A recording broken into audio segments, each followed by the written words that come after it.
How to switch between personal and business accounts on Wise. Hey everyone, welcome back to the channel.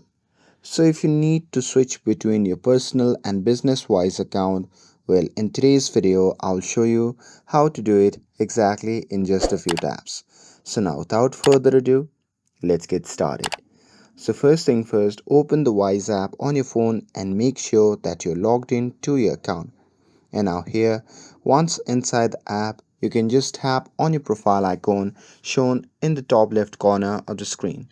And now here, once you're inside the profile section, you simply have to scroll down and there you'll see your account name and type.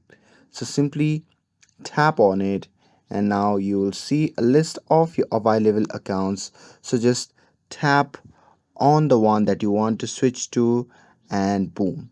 After that, you are in, and you will notice that the app interface slightly updates to reflect the selected account, and you are now fully switched. And if you don't see your business account here, make sure it's already set up under your Wise profile, otherwise, you need to create a link it first. And that's it. That's how you can switch between personal and business account in the Wise app. With this, if you found this video helpful, then don't forget to like, share, and subscribe to get updated for more videos. Thanks for watching, and I'll see you in the next video.